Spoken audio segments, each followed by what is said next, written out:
Hi, welcome back to my reload bench. So I want to demonstrate the Lee Quick Trim system, but I think in order to do that properly, I need to explain how we get to the point where we're going to trim our case. So I'll be using some 223 Remington cases. These are bottleneck cases.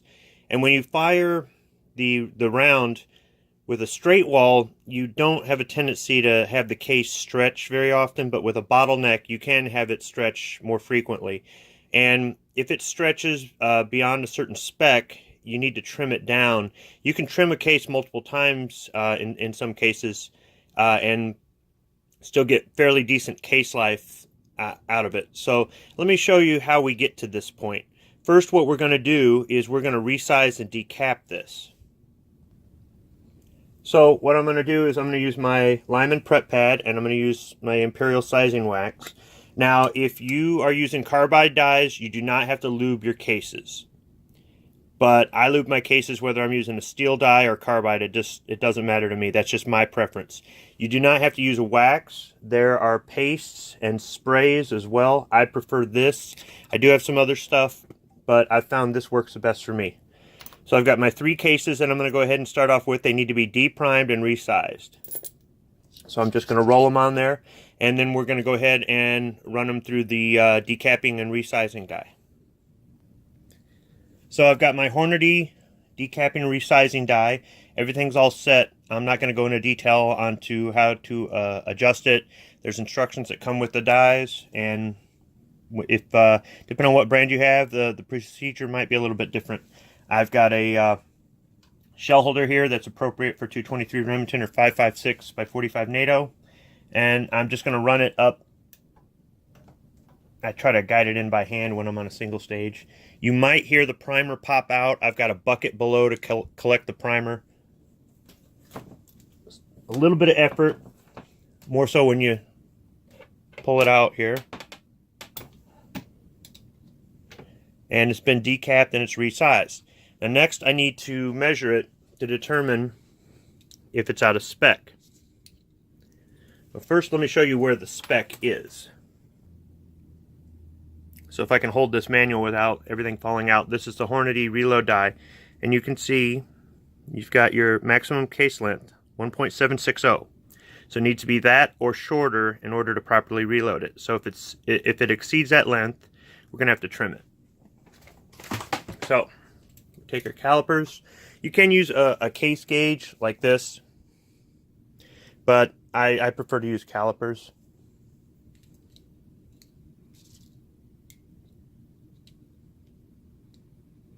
.762.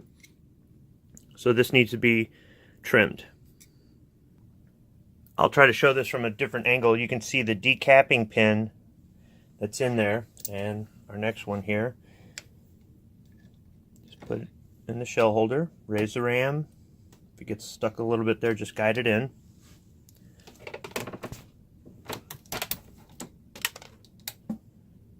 There you go. It's been deprimed. Okay, now I'm going to try to explain the Lee Quick Trim system as best I can.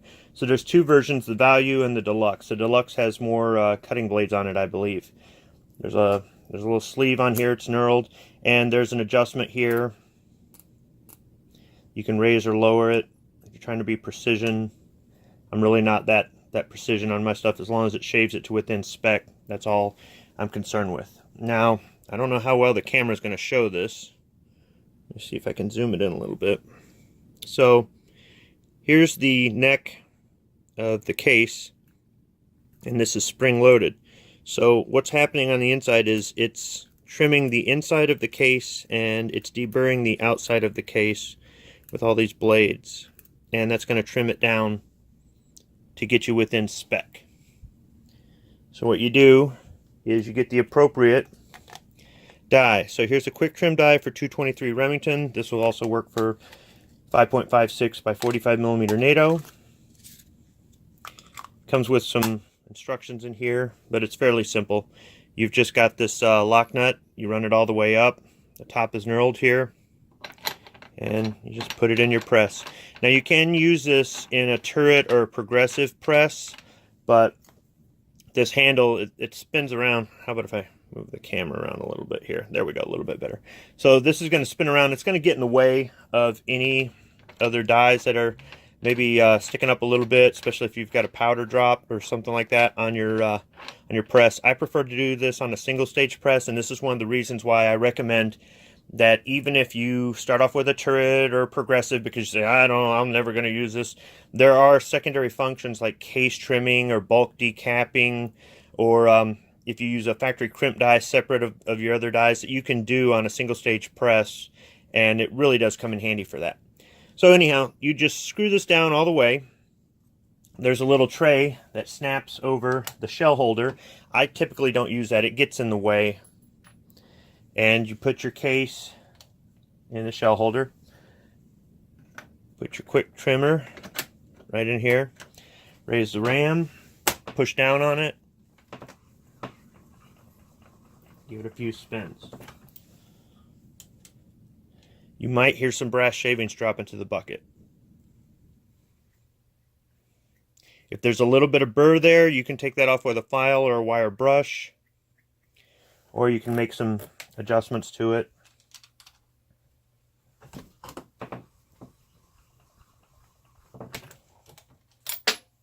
And drop it in the bucket. So we're going to go ahead and measure it with our calipers again. Make sure they're zeroed. 1.747. That's within spec. So we're good to go. This one can be used. We'll go ahead and do another one. Just slide it in the shell holder, raise it up, put a little pressure on it. There are other systems that are horizontal instead of vertical. There are hand tools. You can do these individually by hand. You don't even need a press or anything. I don't really care for those, but they come in handy in a pinch, especially if you've got a small area for reloading. You're trying to reload in a small apartment, and you've got to do everything even more manually than what I do.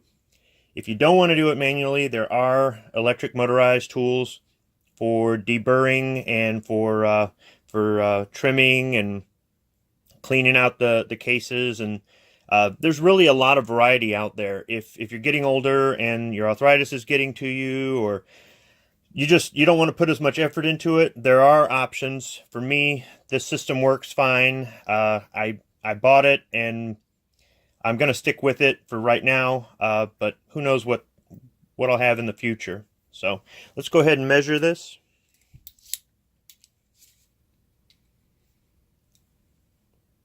.761. Needs a little bit more.